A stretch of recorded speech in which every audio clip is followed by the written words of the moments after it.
Hi, we're the mother-daughter grounded good wife duo. I'm Velia, the history nut and mother. And I'm Eris, the herbalist. If you aren't sleeping well these days, you're not alone. Because for many people, 2020 was a year that provided lots of worries and kept them tossing and turning at night. And Eris, it's not looking much better for 2021. So our country's current situation is a perfect storm for sleeping problems, resulting in something called coronasomnia. Our days lack rhythm, what's going on has heightened everyone's stress, and it's upset everyone's routines. And people are turning to things like bubble baths, guided meditation, and lavender candles, and there's been a major rise in prescription medication use. But one thing we found to be really effective right now is an adaptogenic elixir that we call Out Like a Light Moon Milk. So it's calming, can help you to drift off to sleep more easily, and also stay asleep longer. And it can help if you're feeling stressed or burned out or exhausted. But nobody's feeling that these days, right? Are you? I'm not. So our Out Like a Light Moon Milk is a warm drink made with milk and herbs. So drinking warm milk is a natural sleep aid. However, it's not an old wives' tale because there's studies that show that carbohydrates and certain amino acids like tryptophan in warm milk, they can naturally make you just feel a little bit drowsy and drift off to sleep. So we like to make it in this thing. It's like a milk frother and it also warms it up. So we just put all the ingredients in there. Then it has like a base that plugs in. So you just put it in there, hit the button, and then within like a minute or two, it's all warm and frothy. You just pour it into a mug and drink it. So. And you don't have one of these fancy schmancy things. You can just do it in a pot on the stove at kind of like a simmer. So first ingredient we're going to talk about, so we always talk about the ingredients in our things, is raw milk. So we're a big raw milk family. So this requires 8 ounces of raw milk. So I'm going to hold this while you do this, Eris. I always wind up wearing this stuff, so we'll see. So when milk is pasteurized, it's raised to at least 145 degrees, and many of its benefits are destroyed. The good thing about making it in this, or making it in a pot on the stove, is that you're getting nowhere near the 145 degrees. So raw milk is a living food, and it's rich in beneficial bacteria, and which can stimulate and train your immune system to function correctly. So raw milk contains the enzyme lactase, which isn't in pasteurized milk.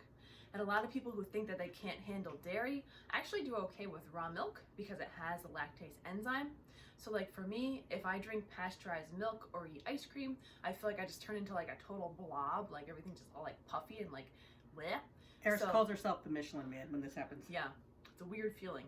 But if I drink raw milk or eat raw cheese, then I feel totally fine. So there is a big difference. So give it a shot before you think you can't have dairy, right? So next up, we're going to talk about the herbs in this blend. So the first one I'm going to talk about is 1/8 of a teaspoon of ginger.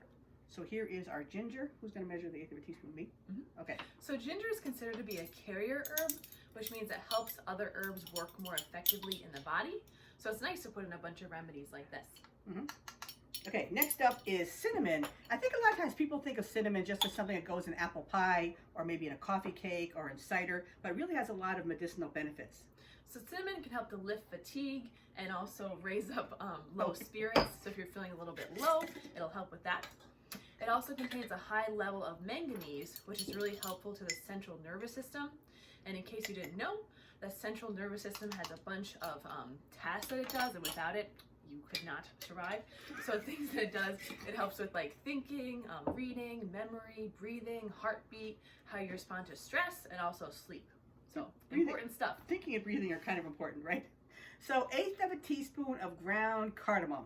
So Eris already ground ours up and it's already in here pre-measured. So cardamom has been used throughout history to lift the spirits and then also induce like a calm, meditative state of mind. And it also helps in the digestion of milk. So obviously in a milk drink, it's a nice ingredient to put in there. 1/8 of a teaspoon of ground turmeric root. As you can see, it's going to give it a beautiful color. Looks sort of like look at that. Looks just like your I didn't even notice that. So turmeric, look. So turmeric is a warming digestive aid. And it also, I think most people know it's an effective anti-inflammatory remedy. But whenever we mention anti-inflammatory herbs in our programs and classes and videos, I feel like we should include a little bit of a side note, because it seems like as an herbalist, that's like the most common question I get is like, what herb can help my inflammation? And there are great herbs that can help, but I think a lot of people want to keep their diet the way it is and keep drinking the same stuff they drink and doing everything they're doing and just add in turmeric and hope that like magically gets rid of their inflammation. And that's just not really how things work. Like, because I would think that something that you're eating or drinking or some kind of drug you're taking could be causing inflammation. So herbal medicine is kind of getting at like the root cause of why you have that in the first place. And actually, that's something that people who live in the holistic world like we do, we encounter that all the time. I can't tell you how many times we can be out and about and someone will say to Eris, my stepfather's mother has diverticulitis. What herb will fix her? Or him, whatever. My story. And it's like, it doesn't work that way. Or the one we get all the time is like, my sister-in-law's aunt has stage 4 breast cancer. She's had 16 rounds of chemo, 16 rounds of radiation. What herb will fix her up? So it doesn't work that way. A holistic or herbal medicine, it gets to the root of issues. So we hear that kind of stuff all the time. Yeah, so turmeric's great, but you have to, for the inflammation, anti-inflammatory effects, just look at what you're currently doing first and what you could fix there. Absolutely right. Yeah. So next up is a pinch of black pepper, and we ran out of our peppercorns this morning, so we're going to just use this, I won't say junky stuff, but this regular stuff from Stop and Shop, so a pinch. So black pepper aids in turmeric absorption, so it's nice to include in this recipe. And it's also a warming herb, helpful if you're feeling burned out and tired and exhausted and stressed or anxious, or you have trouble sleeping. Mm-hmm. Next up is a 1/4 teaspoon of Astragalus Root. So astragalus is one of my favorite herbs. It's an She says it all the time, but in the wintertime, I think astragalus really is. It really right? is. Yes. So it's an antiviral tonic herb, and a tonic herb is one that gives you a feeling of like well-being and vigor, and it helps to strengthen immunity, vitality, and endurance. I feel like everyone could use something like astragalus nowadays. I think so, yes. And then a pinch of pink Himalayan salt, and we always have to tell people the best place to get a buy on pink Himalayan salt is TJ Maxx. They have really good quality, and the price is really, really good. Yeah, pretty random, but right. So pink Himalayan salt is a much more balanced choice in comparison to common table salt, which is super processed and doesn't have much nutritional benefit. So high quality pink Himalayan salt is one of the best salts that you can find because it has a ton of minerals in it like calcium, magnesium, potassium, copper, and iron. And then we put in a teaspoon of our DIY vanilla extract. So It smells really good. It really does. I figured out 6 droppers equals a teaspoon, so And then we're also going to be putting in 1/8 of a teaspoon of nutmeg. So I'll get to that in a sec. Guess I'll do that. Very good. It smells really nice too, before you even do anything to it. It really does. So It's then, got like an eggnoggy smell, wouldn't you say? So then if you have one of these jazzy frothers, you just put the top on, plug it in, push the button, then pour it into your mug. And we recommend adding some kind of sweetener, like my mom's a fan of stevia. I like honey. You can do maple syrup. You can do it plain if you want.